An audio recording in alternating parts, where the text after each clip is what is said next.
Africa, my continent, Africa, my home, Africa, the land of our ancestors, Africa, the land of my birth. Se-Afrika kwi-South Africa, seKwaZulu, iLembe idistrict, KwaMaphumulo. Ubuntu umphako ongaboli. Qhawela kithi, tshela abantu base-Afrika ubani sinayo. Igama lami nguSidumo, ngimele umndeni wakaZulu. Ngisayibamba eyikhona. Sinenkinga la, sibe nenkinga okudlulelwa ingane yethu kulangalihle wakaMthembu. Kodwa-ke ngoba seyiqalela umndeni wakhe okusiqiniseko Mvelase, sikuthole ukuthi kube nzima ukuthi singafihla usiqiniseko Mvelase, kodwa ukufihla ulangalihle Mthembu bekuyinto besikwazi ukuyenza ngoba besimkhavile senze yonke into. Kodwa ngoba seyiqala umndeni-ke lo wasiqiniseko wakuma-TikTokers, sibona kunyakaza izwe lonke, sithi ayibambe ekhona ukuze sikwazi ukufihla ithambo lakhe ngesizotha. Sizocela nje lokhu abasipha khona ukuthi sikwazi ukufihla usiqiniseko wakaMvelase. Ngicela beyikhulume kahle, bengayihlahleli ngendlela engeyiyo ngoba sisho nje ukuthi siyakwazi ukufihla ulangelihle Mthembu, kodwa umuntu esihluleka ukumfihla usiqiniseko wakaMvelase ngoba ngicabanga ukuthi kunyakaza izwe lonke abantu bafisa uzofihla usiqiniseko. Siyacela ukuthi ibambe ikhona, sizame ukuthi sikwazi ukufihla usiqiniseko. Ekhaya, endlini, usizi lwemehlweni, omama, ogogo, bakhona bonke ukuzosingatha, ukuzoduduza.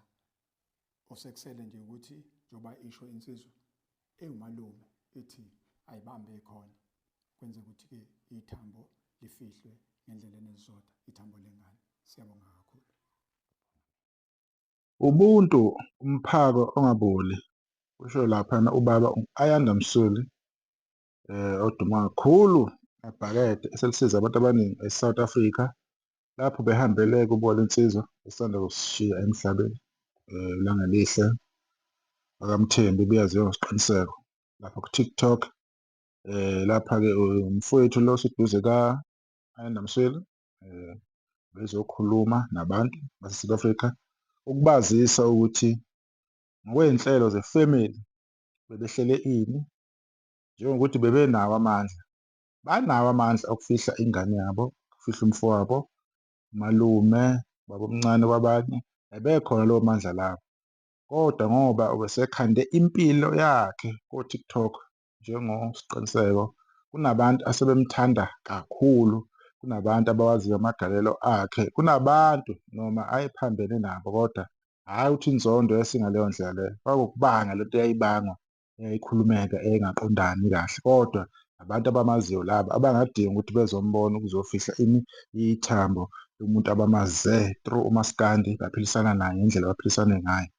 Right, leli bhakede-ke likaMsweli-ke elike lasongeleka. Ngiyabona-ke bafethu ukuthi sometimes suke siy'khulumele nje masingabantu, ubuntu angeke ubuthenge, into ekuwena as umuntu, into ozalwa nayo, angeke futhi wenze lutho ngalokho. If uwumuntu uwumuntu.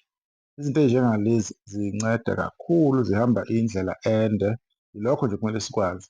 Kodwa kwesinye isikhathi, lokhu ngikusho lokhu, kwesinye isikhathi asihloleni inkulumo yethu esiyikhulumayo. Sesikhule kakhulu ukuthi singakhuluma izinto singacabangi ama-consequences. Kuba nokukhuluma ngaleli bhakede leli lisongeleka nje. Abantu abaningi bekhuluma okubi ngalo. Yinto enhle le beyenziwa wuye ubaba uMsweli. Bekukhona amadoda amadala akhulile abelisongela ayithi akaqala uMsweli ukuba nalo. Uy'buze ukuthi okay, understand-a laba abanye ababekhuluma izinto abay'khulumayo. Abanye bakafike nako-30 years. Kodwa kunamadoda amadala owabonayo ukuthi aseyobamba o-50, kodwa uzwe inkulumo yawo ayikhuluma ushawe uvalo. Kodwa manje ngase kuvele umshophi, labo bantu laba angeke bevele ababekade bekhuluma. Sekuvela yena ubaba ubani? Ayanda Msweli, uzonceda ngoba iyona nto abizelwe yona, iyona nto ay'tshela yona ukuthi mina njengomuntu wase-South Africa ngiyathanda ukubona ubumbano, ngiyathanda ukubona siphila into eyi-one siphambili. Ngaleyo ndlela leyo bafowethu naney'ngane zakwethu, ake sizameni ukuthi siy'qoqe, siy'phathe kahle, sihlonishwe futhi nomndeni walensizwa le olangelihle kulesi simo esenzakalile. Okunye nokunye-ke angeke sisangena kuko kakhulu, kodwa nje ukuhlonipha, hlonipha umndeni, siwuphe isidima nesithunzi esifanele. Kuyoba yinto enhle kakhulu le ngoba umuzi nomuzi akukho okungenzeki okuphi nakhona. Kuya ngokuthi nje kini kuyokwenzekani.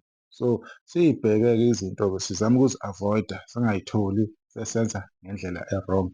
Sibeke kakhulu isimemezelo nanokuthi umndeni-ke ucacise-ke izinto ey'thize ngoba la kwa-social media uya-understand-a lo mndeni wakwaMthembu ukuthi kuba nokukhuluma okuthize okuphambanayo okungesikho begcina abantu sebey'khandela iy'nkulumo zabo.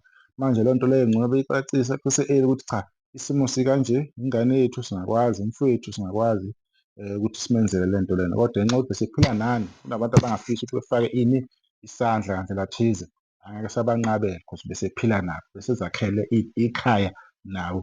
Sibonge kakhulu kulokho-ke Nhlalakahle.